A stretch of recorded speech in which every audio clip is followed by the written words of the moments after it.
Hello, this is Gary at Jack Raven Bushcraft. Thank you for watching our video.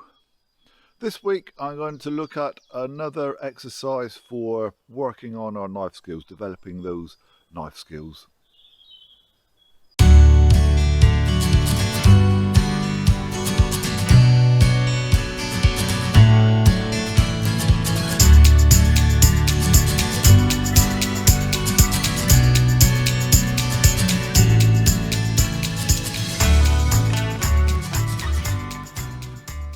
Last year I did a couple of videos around knife skills, and so the kind of background to that was my belief that the knife is probably your most important tool in a bushcraft setting, and so that anything we can do to improve our competence with a knife is going to be a useful thing.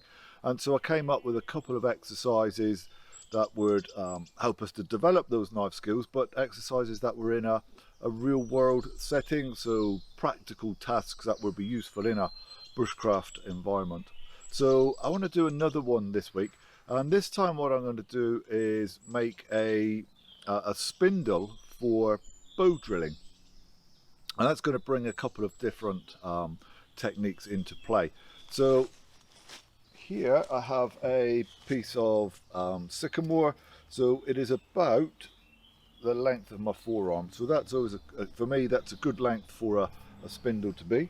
So the first thing I need to do is batten down through it to cut this into four, so I want 4 quadrants from it. So note here there's a knot. When you come to batten down through a piece of wood like this, when you want to split a piece of wood, knots are always troublesome, so I'm going to position it so that I avoid that knot. I've also got the piece of wood on the furthest edge of the stump to me, so knife's in my left hand, running parallel with my body as opposed to this way, so I've got the knife going like so. I'm just going to put it like that, so I just kind of missed that knot, and now just kind of batten down through this like so. There's one piece, and put that down for the time being. So that essentially I could do the same kind of thing there, and that would be a harsh board. What I'm going to do here is batten this down into a quadrant, like so. More or less, it ran a little bit there, but it's more or less what I want. So I've currently got something that is a triangle shape. I want this to end up more circular, so I can just batten off the corners, that kind of thing. And it is to be expected that the cut won't make it all the way down, so it's just kind of coming off there, but nonetheless I'll do the same on this corner. Turn it around now, and I'm just going to repeat that. Yeah, so just batten off the corners.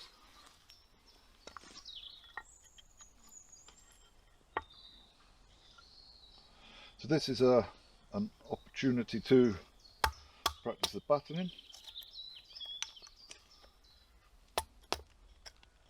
Like so. Now it is, the end anyway is getting closer. In the middle here it's still very, very lumpy. So what I'm going to do is stand just slightly off on the stump here, and now I can bring the knife down like this. Now, to keep it here, of course, if I'm doing that, I'm just going to punch the stump, so that's going to hurt. So I'm just doing it here so that my hand is now going up and down like this, and I miss the stump.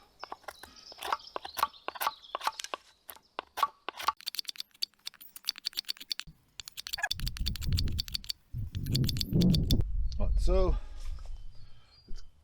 it's getting to be the same diameter all the way along now, but too thick for what I would need it to do for its intended purpose. So I need to thin it down a little more yet. So to continue with this now, I'm going to do more of this kind of thing. Now, if you've watched any of my previous videos, or you've been on any of our courses, you'll be aware that I generally counsel against this kind of motion with a knife. I was kind of thinking about this a little earlier. The only instance in which I do this kind of motion is now, and that's when I'm trying to thin down a piece of work to make a spindle. And so what I'm going to do is literally this, and every time I make a knife cut, I turn the stick in my hand. So I'm constantly taking a bit of wood off and constantly turning the stick. So it's kind of a bit like a lathe, but in slow motion. So as I say, I'm turn the stick, make a cut, turn the stick, make a cut, like this kind of thing. And by turning it all the time, or each time, you are hopefully going to end up with something that is more or less round. Now, I just hit a little kind of tough spot down there where I couldn't kind of get through it with that, so I'm going to just do a push cut instead, a thumb push there. That's got that bit off, so now I will be able to hopefully resume right. So you'll note that I'm just kind of working halfway along the stick, and what I'll do afterwards is I'm going to turn it around and then do the other half of the stick. So as I say, same thing, I'm making a knife cut and then turning the stick again. Just another little tough spot there, so use the thumb push to remove it.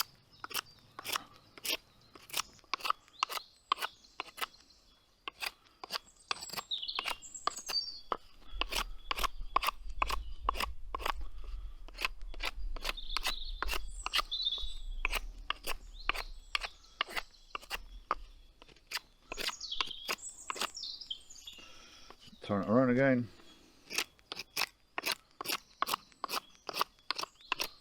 So as I say, the key here is to turn the piece of wood regularly here. So every time I do this, I turn the stick in my hand. So I roll it around between my finger and thumb there.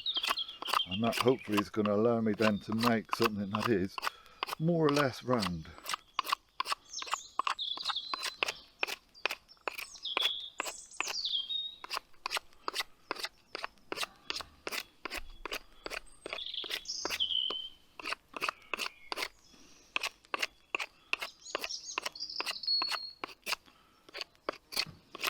So this is something that you can practice at home. You don't need to be in the woods to practice this one. As long as you've got your quadrant or a round that you can batten down into a quadrant, this you can practice in the garden.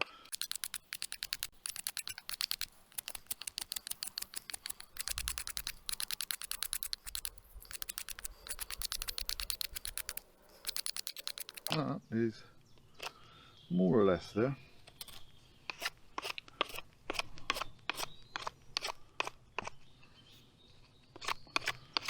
I might want to take this down a little further and make the diameter of this slightly smaller yet, perhaps, to so that it's more for a spindle, more the same width as my index finger, maybe my middle finger. So this could do with another couple of mil coming off it, but it is kind of more or less what I would be wanting a spindle to look like in terms of the length and the diameter. It is pretty much straight there, so from one end to the other, which again is what we're after when we're making a spindle.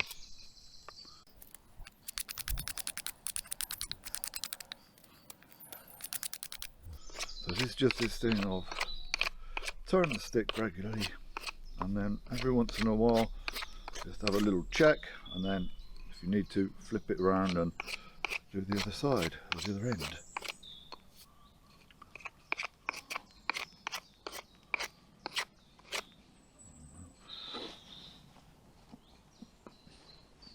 So there we end up with something that looks a bit like that.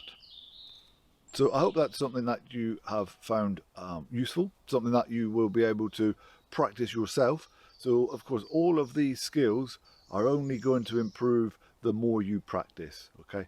So the more time you put into this, the better your knife skills will become. So if you've got a spare 10 minutes, get yourself out in the back garden and practice your knife skills, whether it be making a spindle like this, or whether it's carving the notches onto your hearthboard, whatever it might be.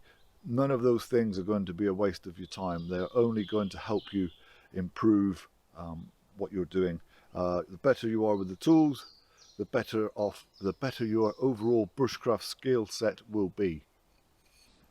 I will endeavour to get some more content out next week. That will be available on either our YouTube channel or our blog, both of which are Jack Raven Bushcraft. In the meantime, take care.